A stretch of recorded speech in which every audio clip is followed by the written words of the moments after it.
Welcome back, guys, to our fourth week of lectures in American history.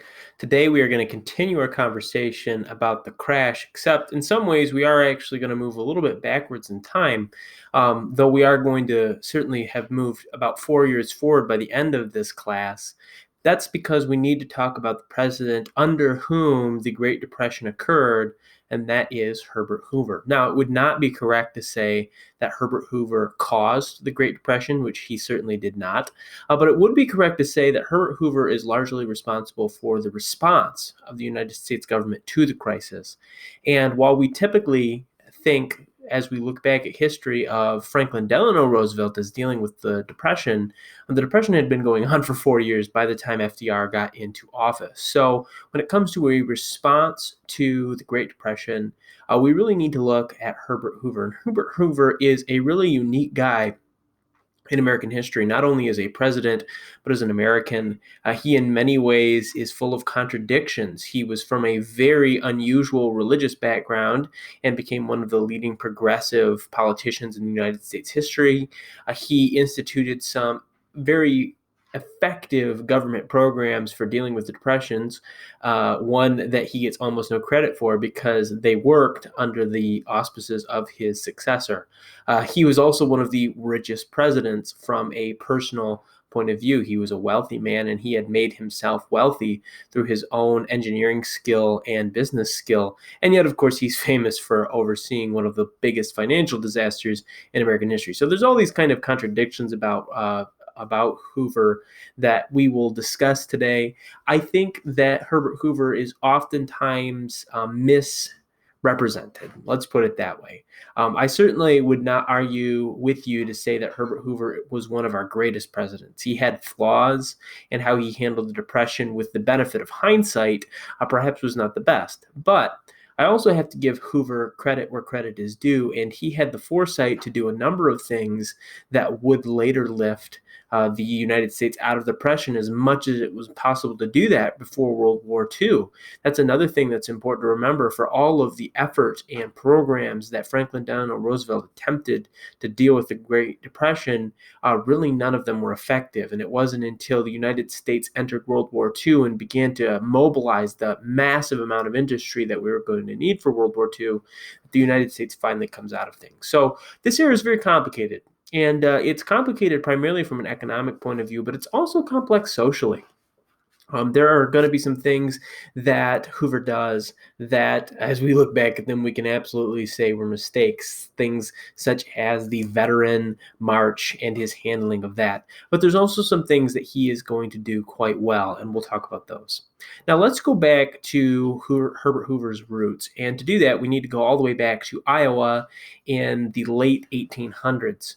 Herbert Hoover was born to a Quaker family, and you might remember the Quakers from our discussion about William Penn all the way back in the colonial era. Really, we haven't heard from the Quakers since then, and to my knowledge, the Quakers do not play a huge and pivotal role in United States history, except for right around the American Revolution time. But Herbert Hoover was a Quaker. Remember that the name Quaker refers to the fact that the Quakers were pacifists, and so the joke in England was they wouldn't fight. Okay, they were pacifists, they wanted peace, and they wouldn't fight because they were afraid. Hence, they would shake, and if you shake, you quake, and hence we get the Quakers. Of course, that was not their name for themselves. They would have called themselves the Society of Friends, and that would have been true for Herbert Hoover and his family, and that certainly was true for William Penn and his associates as well. So we call them Quakers. Again, not a name they would have used for themselves.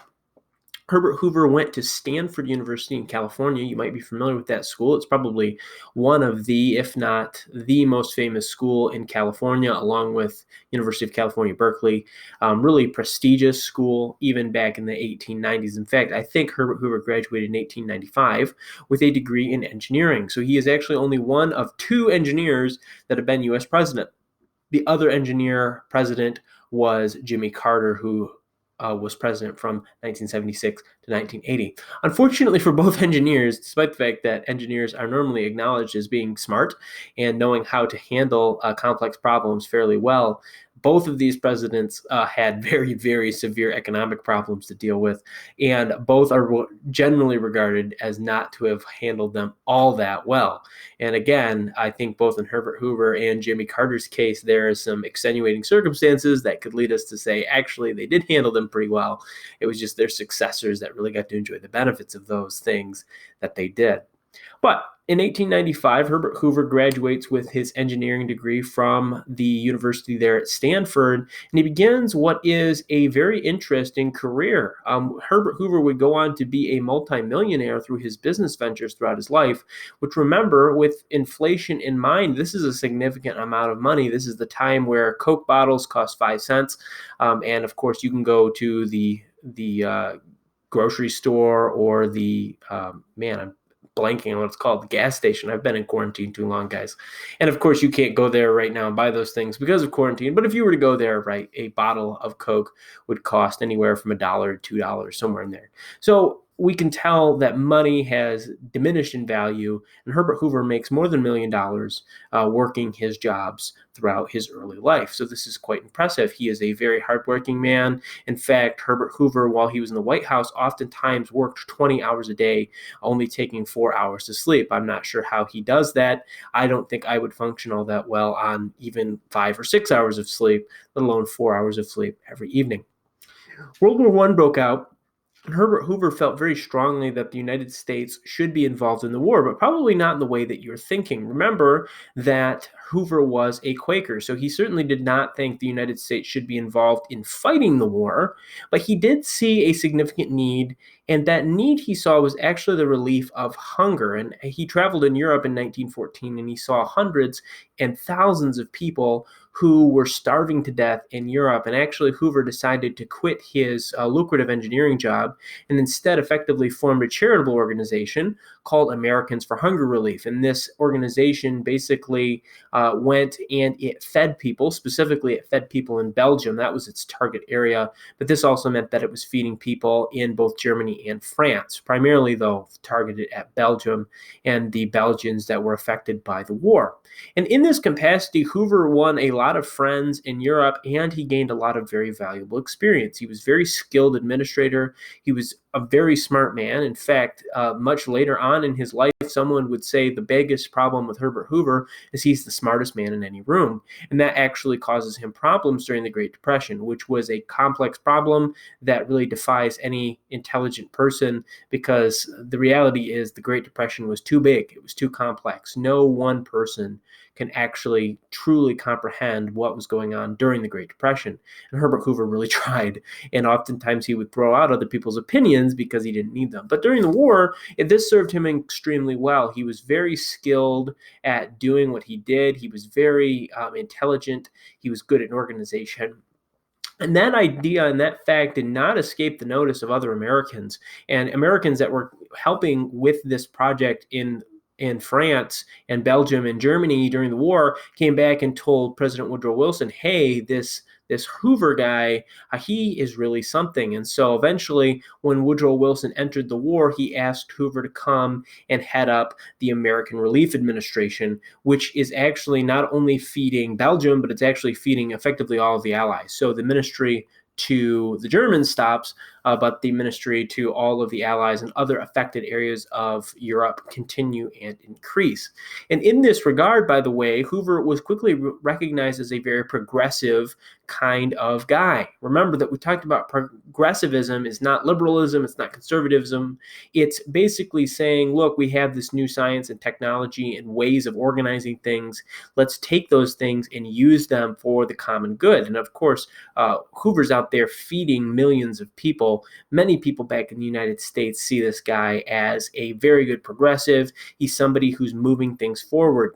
In fact, Hoover actually decided to attempt to run for president in 1920. Now, he did not get the nomination. That nomination instead went to Warren G. Harding, who we talked about last time. And of course, Warren G. Harding dies and is replaced by Calvin Coolidge. But eventually, in 1928, Calvin Coolidge announced that he was really not interested in running for another term, and finally Herbert Hoover's moment had arrived. And he's quite the departure from his previous two presidents.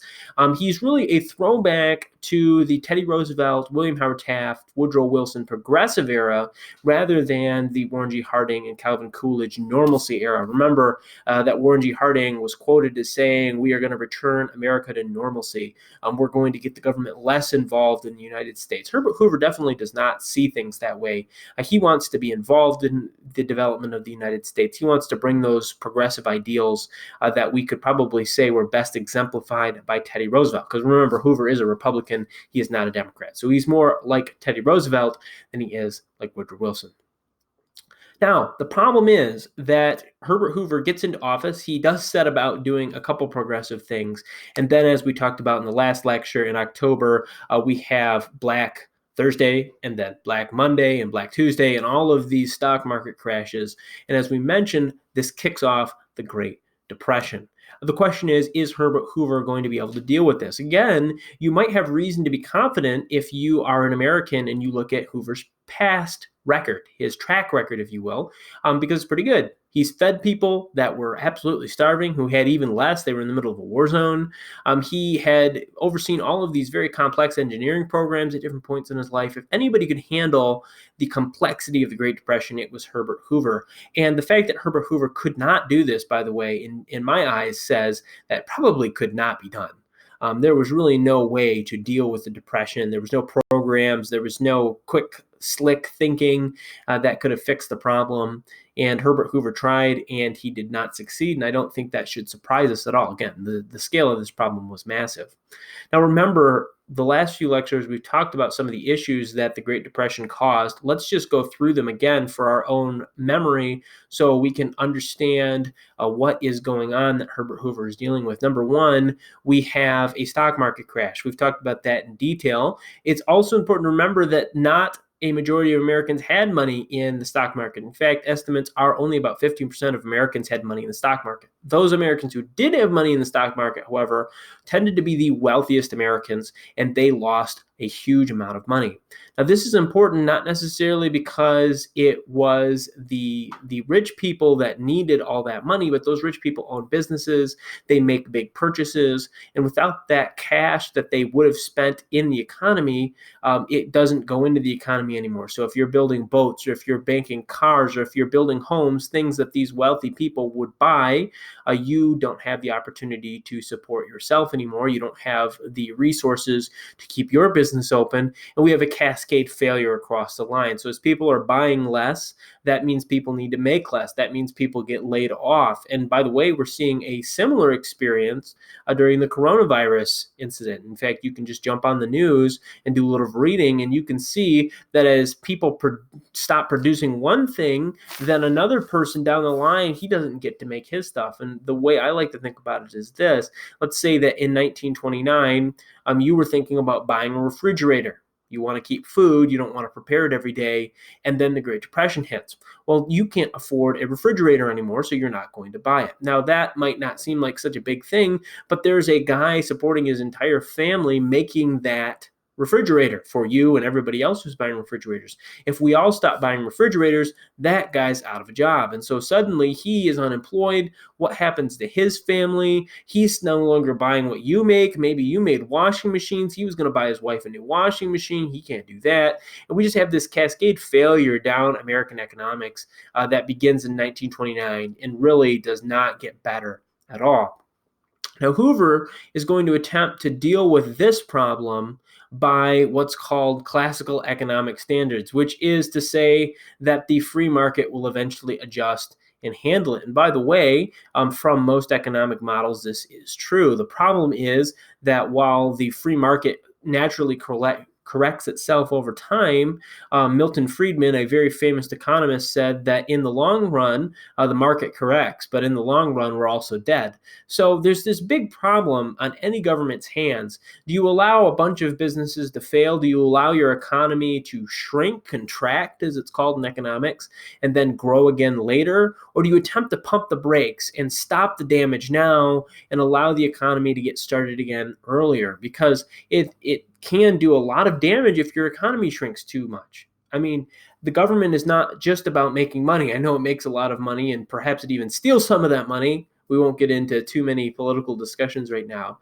But at the same time, the government's actual job is to take care of Americans, okay, or whoever are the people that live under it. It's supposed to make Americans safe. It's supposed to give Americans an opportunity to do what they want with their money and resources. So does government have an obligation to attempt to save the economy, or should it just ride it down to the bottom and see what happens? Well, Hoover was more of the opinion that we just are going to need to naturally let the market adjust. And if there's people that are out of jobs, and if there's people that are undergoing hardship, that is very sad, but there's not a lot that we can do about it. In fact, Hoover says, really, the only thing that I can do, I can only do two things, really, and that is I can give some bailouts to some companies, I can help out some companies, and I can adjust the tax rates. And that's really all Hoover is going to do.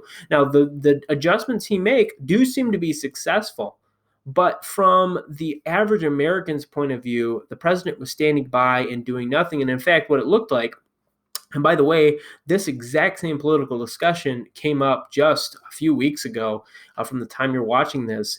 And people saw the government giving millions and billions of dollars to companies and very little money, if anything at all, to the average American. And many people go, wow, that's not fair. It's just these really rich people giving money to their friends. The reality, though, remember, is that is not the case, at least if the money is used correctly. Now, don't get me wrong. I'm sure there are some corrupt business owners that take those big checks and buy themselves a new vacation home or something like that. But the odds are, and the reality is, that that is a very, very small number of those people.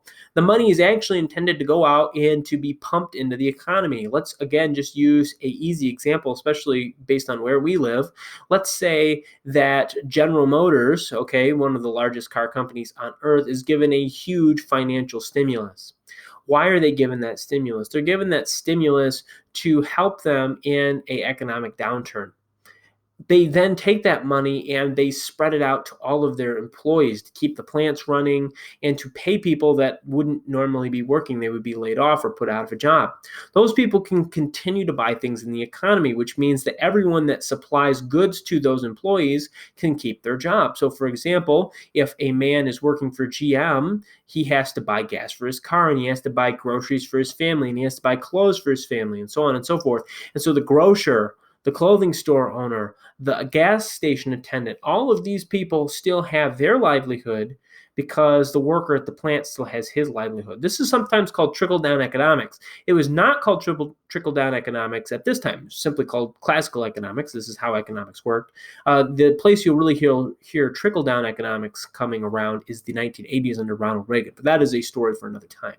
So this is Hoover's attempt to fix this problem. He's going to give money to the companies. Those companies are going to use it to stay in business. They're going to stay in business and continue to pay their employees. Those employees would go and spend the money. The problem is that actually it's not the corrupt businessmen that cause the problem. It's actually the American people acting in a rational manner that's going to cause the problem. And the way they're acting in a rational manner is this: when they receive money from their work, rather than go and spend that on the economy or on goods that they want and need, they save it. Now, this is a very rational response. There is a big economic problem going on. What are you going to do? Are you going to go spend all your money frivolously? I hope not. I hope you're not just, throwing dollar bills wherever you can throw them. Hopefully you're like, man, this might get worse. I need to save money in case I really need it. But the problem is, from a personal perspective, that is absolutely the right decision. But from an entire society point of view, we're just back to where we were. In fact, the government giving that corporation money to pay its employees actually did less good. It actually hurt the economy because they took money and they gave it into everybody's hands. And by doing so, they create a process called inflation, which we won't go into now. We'll get into it when you take economics in a few years. But a very simple version is inflation is the process in which your money has less value over time. So by giving all this money away, they'd actually made money less valuable, and people simply hoarded it, and they didn't actually spend it on the economy. And again, there was no way to necessarily predict what people would do other than common sense. We know that people in difficult times tend to save their money so that they don't get in a really bad situation. But there was really no way for the government to do anything differently because, again, people just tend to save during crises. And while, again, great personal response, really bad public response. In fact, it's oftentimes been described as a prisoner's dilemma. The prisoner's dilemma is a situation where you have two guys in prison, and the cops come in and they talk to both of them and they say, look, we know you committed this crime, okay? And if you don't confess, you are going to get 2 years in prison. And if you don't confess and your buddy rats out on you, you're going to get 10 years in prison. But if you turn your buddy over, you get 1 year in prison. And if you both turn each other over, you get 5 years in prison. Now, if we look at the benefit of everything, the best thing for each prisoner to do is to be silent, because they will get 2 years in prison and that's it. Then they get out. But each one of them hears, hey, if I rat on my buddy, then I could get 1 year in prison, despite the fact that if they get ratted out themselves, they have to sit in prison for 5 years themselves. And if they both rat out on each other, then they're serving just as much time. They're serving 10 years total. And so why would I not rat out my friend? Because I will either get 1 or 5 years rather than 2 or 10 years.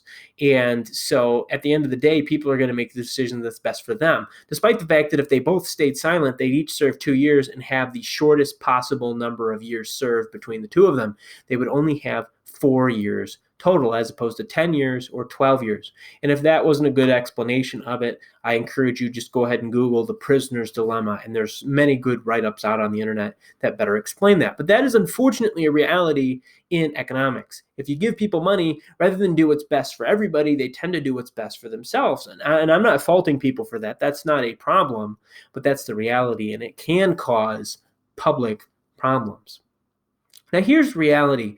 These programs, despite the fact that it did not seem to the American people like they were working, actually in many ways did work. And in fact, as we look at the 1930s, we see that many of the successful programs, the things that begin to drive the American economy out of the basement it had fallen into in the early 1930s, were actually Hoover's own programs. We're going to talk in the next lecture about extensive programs designed by Franklin Delano Roosevelt and his allies, sometimes called alphabet soup. All of these different organizations of the government, like the CCC and things like that.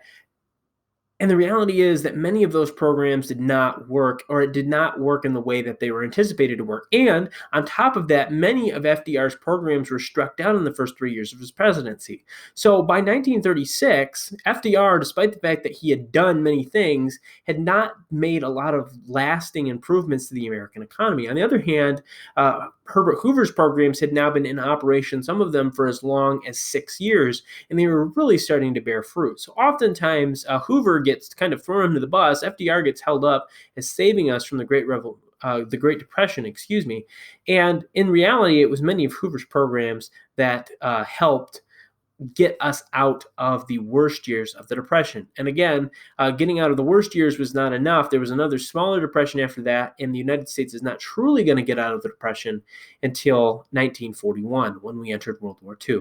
Now let's talk about one last thing, and unfortunately this is definitely one of the more negative moments in Hoover's presidency, and that is the Veterans March. So in World War I, many American soldiers who had gone to Europe came back to find that they had really gotten the short end of the stick. While they had been gone, the American economy had been booming, and for every dollar an American soldier made fighting over in Europe, many of his peers could have made $10 or $20. Okay, so we have a huge income disparity between the men that went and fought in the war and the men that stayed behind and made and produced things and worked in the factories and so on and so forth. And so the soldiers are very frustrated, as we might imagine. The soldiers had also been promised a large bonus, and this bonus unfortunately was not technically going to come due for a number of years. In fact, I think most of them were 20 years, although I know there was some variety in the terms of these bonuses.